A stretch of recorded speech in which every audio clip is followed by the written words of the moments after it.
This video is sponsored by Recharge. Today we're doing the long trip test in the Mercedes EQS SUV 450 4MATIC. So today we're going to see how this car performs while going on a long trip. We're going to have to stop and charge once, sometimes twice, and sometimes even 3 or 4 times depending on the weather and the temperature. So this simulates just going on a long trip test. We're going to have to stop and charge. So how far will we go before we'll have to stop? What will happen once we are down low in the battery percentage? Will we have any issues with charging? Will we have any queues at chargers? Will we have any issues getting the peak charging speed that the car is claiming we're going to get at that state of charge? All of these things are going to be explored in today's video. And I'm actually really excited to be taking this car out on this test because the whole week I've been testing this car, this has been overperforming in the 120 kilometers an hour range test. It overperformed in the 600 kilometer real world EV race between this and the Ioniq 6 long range all-wheel drive. This overperformed. So I have high expectations for this car today with one small caveat, and that is the weather. Just a few days ago, the same test week as I did the 120 kilometers an hour range test, because that's just a few days ago in real time, it was 20 degrees Celsius outside and sunny, dry weather. Today, it's 1 degree Celsius outside and I woke to snow. It stopped snowing now, but we have rain. But hopefully, as we move towards the south of Norway, along the coast, the weather should get progressively better. So hopefully, we'll still be able to, post a good charging time, because that's what we're measuring at the end of the video when we're putting this car into a chart, is see how many minutes do we have to spend to charge to go the route that is 610 kilometers in today's long trip test. It could have been me in a suit, but you had your cake and you eating it too. Fuck, you never thought you'd go back on your word. Broken promises set me back down to earth, back down on the curb. Guess time heals all acceptance. Cut deep enough to leave me infected. I fell victim to all those intentions. Because of you, I can't make a connection. Everybody in question. We have now been on a road for an hour and we're about 110 kilometers south of Oslo. And here, the weather is vastly different. So for the past few minutes, the roads have started to dry up. You can see that the clouds are a little bit lighter. They're not as dark as we've seen, no rain. And it also doesn't seem like it has snowed here at all. So things are getting better when it comes to the conditions. And I checked the forecast also. In Kristiansand, we should see about 10 to 12 degrees and sun. So a vast difference to what we have in Oslo. So we're about at 70% stated charge now, and average consumption has been very high because of that weather. But it's now creeping down a little bit, 28.7 kilowatt hours per 100 kilometers. And I'm hoping it will go down to as much as 25 kilowatt hours per 100 kilometers once we get to our turnaround point in Kristiansand. And also the car's estimating we are going to arrive in Kristiansand with 25% battery. That's stayed just about stable, steady at around 25%, but maybe that will also creep up. Maybe we can get that up to 30. So we're going to continue on now, and we're about 200 kilometers away from Kristiansand, or 2 hours, and hopefully the weather is going to get even better. 6 degrees Celsius outside, so that is 5 degrees Celsius warmer than when we started an hour ago. It could have been me in a suit, but you had your cake and you eating it too. Fuck, you never thought you'd go back on your word. Broken promises set me back down to earth, back down on the curb. Guess time heals all acceptance. Cut deep enough to leave me infected. I fell victim to all those intentions. Because of you, I can't make a connection. Everybody in question. We are now in Kristiansand, and we actually took another exit, the exit before on the motorway, because there was so much traffic. So we're gonna go over here. So we're not actually going to the train station. It's a little bit of a detour where we're going now, possibly, but it's like a few hundred meters. But let's take a look at the consumption, because it has actually dropped down to 24.4 kilowatt hours per 100 kilometers.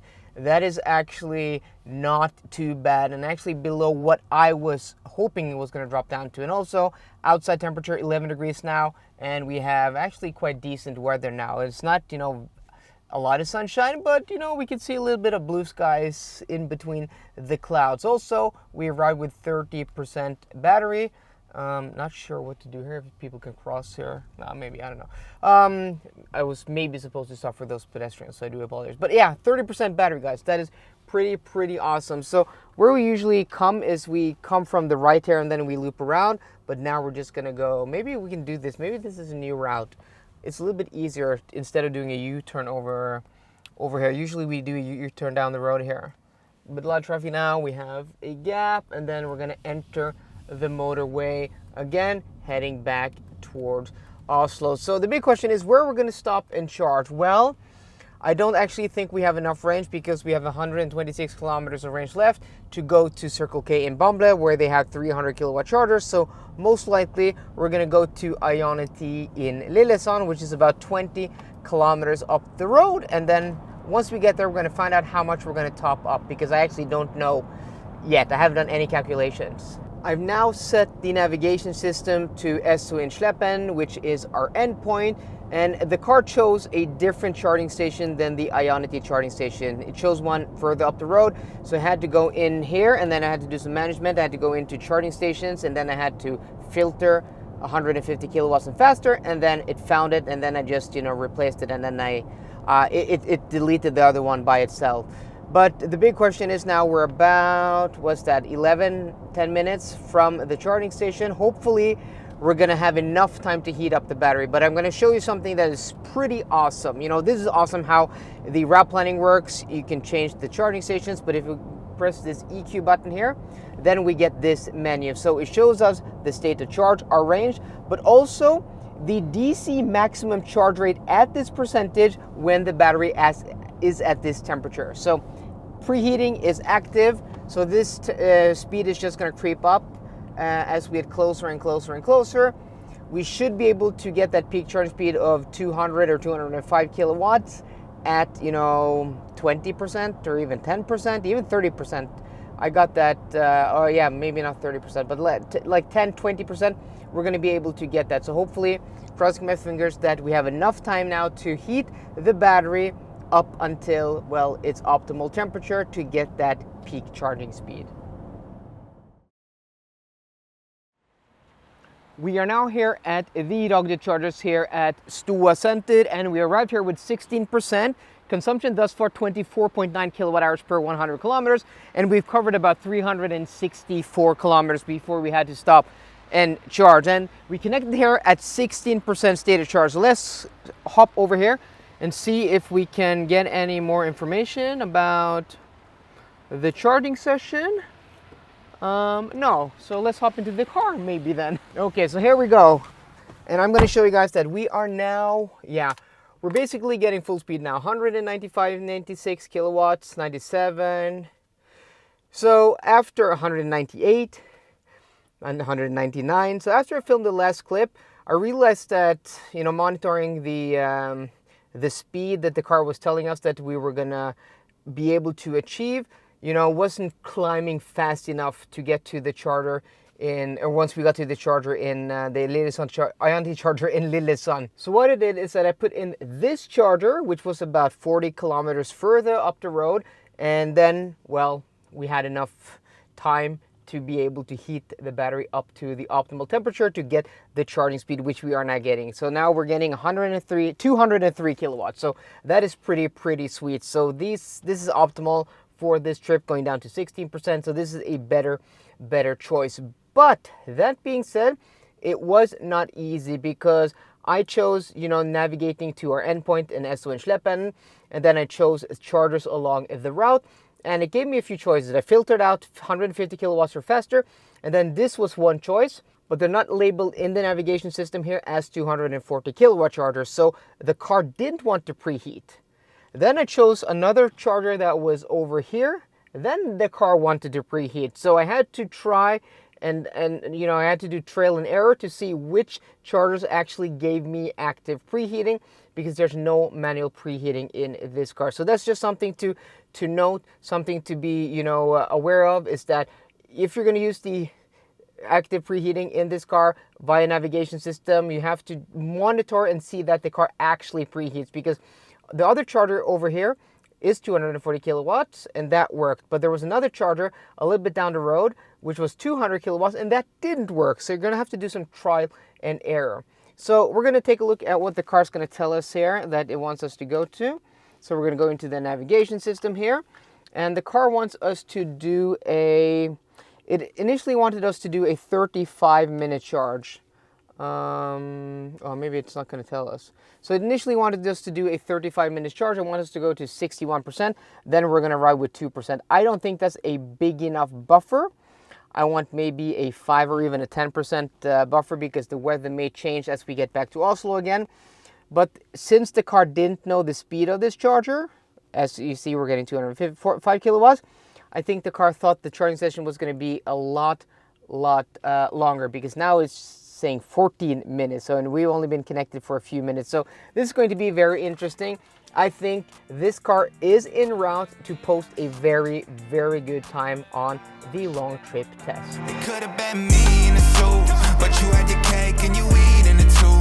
Fuck, you never thought you'd go back on your word. Broken promises set me back down to earth, back down on the curb. Guess time heals all acceptance. Cut deep enough to leave me infected. I fell victim to all those intentions. Because of you, I can't make a connection. Everybody in question. Welcome back to our starting point, or our end point, whatever you want to call it. Welcome back to the recharge chargers here at Esso in Billingstad, where we started this test earlier today. And before we jump into the results and I tell you guys all the details, I just want to give a huge thanks to today's video sponsor, Recharge, who is the largest independent charge point operator in the Nordic countries, Norway, Sweden, and Finland, with more than 4,000 charging points across all of these countries. And they've also been upgrading and updating and also building a lot of new charging stations lately. So if you want to support the channel, go to the map down below. There is a link, and then find out where your closest recharge charger is. As you guys can see, the weather is a lot better now than when we left earlier today. It's actually completely dry outside. Not that warm though, still a bit cold, 5 degrees Celsius. So hopefully spring and summer will come back in a few days like we had last week. This is hopefully the last snow we have this side of Christmas. I'm crossing my fingers, but okay. We arrived here with 9% battery. I charged till the car said we were going to arrive here with 5%. So we actually got a little bit more charge out of the battery than the car was estimating. Probably because the weather didn't turn any worse. You know, it actually got better. We had really nice conditions on our way up from the charging session. So average consumption, 24.9 kilowatt hours per 100 kilometers, which isn't much higher than the consumption we had at our turnaround point. Again, the wind map was saying that we had a tailwind on our way down of about 3 to 5 meters per second, which should then be a headwind on our way up. But from the consumption and also the weather outside, it seems like everything calmed down. So not too bad. But okay guys, you are here at the end of the video because you want to know how this car performed today. So the Mercedes EQS SUV 450 4MATIC completed the long trip test with a total charging time of 19 minutes, putting it just ahead of the Audi e-tron GT. And the reason it's ahead is because the conditions during this test was a little bit worse than the test with the e-tron GT. That means this car, well, performed better because the conditions were worse and it charged for the same amount of time. And I have to say that this car just keeps impressing me. Yes, consumption 24.9 kilowatt hours per 100 kilometers is not low. People who drive Teslas are going to say like, oh, the Tesla Model 3 is much more efficient with rear wheel drive. That is true. But this, first off, isn't rear wheel drive. This is all wheel drive. It's on 21-inch wheels, 275/45/21s. And this car is almost 5.2 meters long, 1.73 meters tall, something like that. 7 seats with a huge trunk and almost 3 tons. So, I mean, this is like 50% more car than a Tesla Model 3, at least. So just keep your comparisons like to yourselves, because you can't compare this car to anything else than like a Hongqi EHS9 or a Neo ES8. Even the Neo ES8 is a bit smaller than this. So this, like, for being this size of vehicle, it's super impressive. This car just keeps on performing. So guys, I hope you enjoyed today's video. If you did, please drop me a thumbs up down below. And for more car content, as always, please subscribe. See you guys later and goodbye.